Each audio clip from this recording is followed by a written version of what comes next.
le gustaba la vida social, ¿no? Hola, esto es Garambainas y esta semana vamos a hablar de qué es la cultura de la violación y si está presente en el Perú.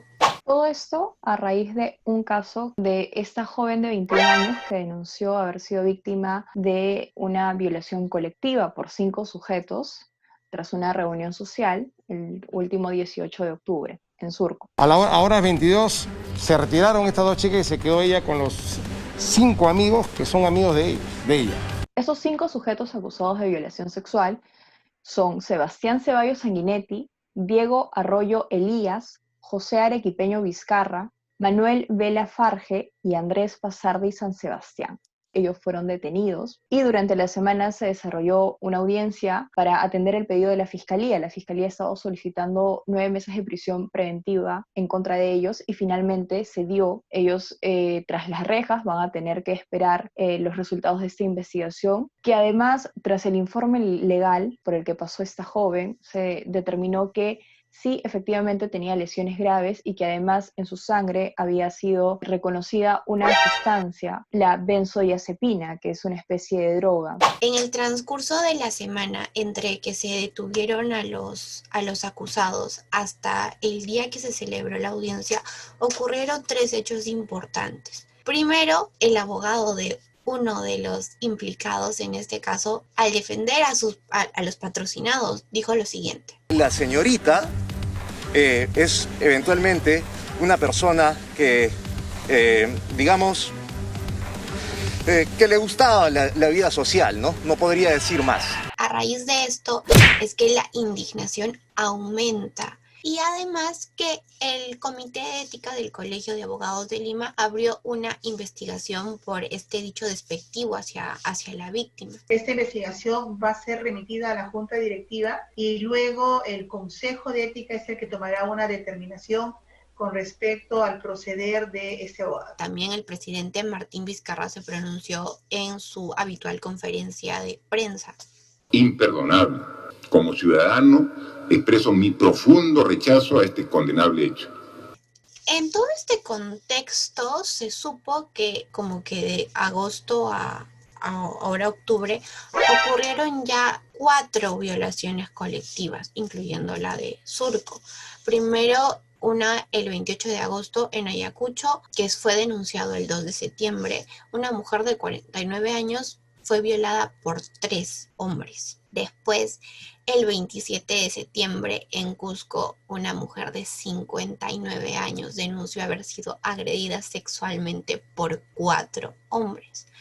Y el más reciente, en Ica, el Centro de Emergencia Mujer recibió la denuncia de que una joven fue abusada en febrero por 3 hombres. Ya que mencionamos estos casos a nivel nacional, debemos recordar uno de los casos emblemáticos a nivel internacional, que fue el denominado caso de La Manada en España. El 7 de julio del 2016, una joven de 18 años denunció haber sido también ultrajada de manera colectiva por 5 sujetos en una festividad de allá de España. Los 5 hombres conocidos como La Manada fueron sentenciados a 15 años de prisión por el delito de violación. Finalmente, lo que pedía la Fiscalía eran 25 años de prisión, pero la justicia española solo le dio 9 años a esos 5 hombres.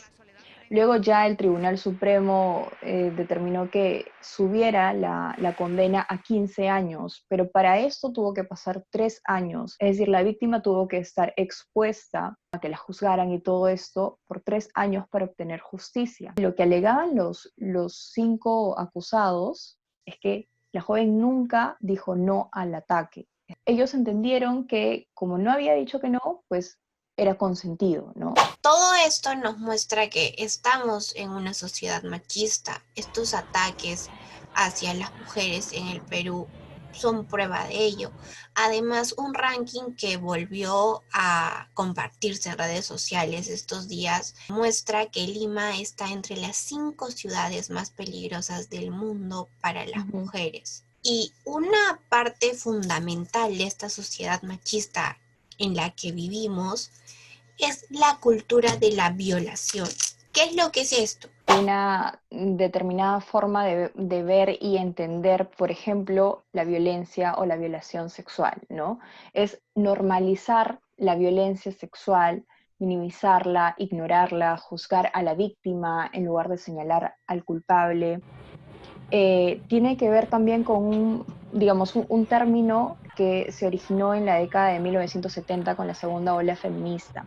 ¿Y por qué es importante reconocerlo como tal? Porque para que un problema sea desterrado es necesario reconocer su existencia. Si no sabemos que existe una cultura de la violación, no hay forma de atacarla, no hay forma de combatirla. También debemos de tener en cuenta que esa cultura de la violación tiene que ver, pues, con considerar que la mujer es un objeto sexual, es un ser frágil, es un ser que tiene que andar Sumiso. reprimido, sumiso y no puede disfrutar de su sexualidad plena a diferencia de los hombres, porque es lo que nos enseña el machismo. Lo contrario a esta sería la cultura, por ejemplo, consensual.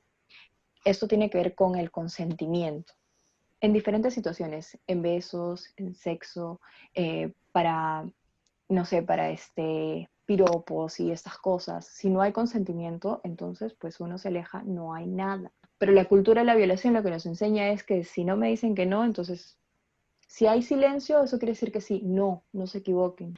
El consentimiento tiene que ser explícito en todo momento y la cultura de la violación existe.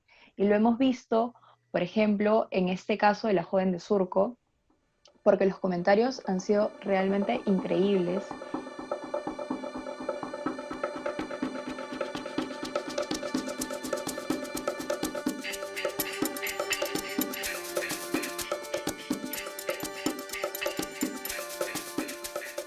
Al final podemos entender que esta cultura está presente con un ejemplo que ha surgido mucho a raíz de este caso, y es que una de las justificaciones, ¿qué hacía una mujer sola, ebria, con 5 chicos?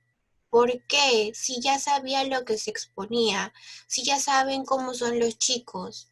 Pero ¿qué pasa si lo decimos al revés? ¿Qué pasa si decimos, ¿qué hacía un chico ebrio solo con 5 chicas? Pues nada. ¿Le pasaría lo mismo? Obviamente no. Exacto. Y bueno, hemos querido, a raíz de este caso de la joven en Surco, exponer el problema y parte de esta cultura de la violación que es importante reconocerla como tal. Esto ha sido todo por hoy, así que es información muy importante, no se olviden de compartirla y por supuesto de seguirnos en nuestras redes sociales.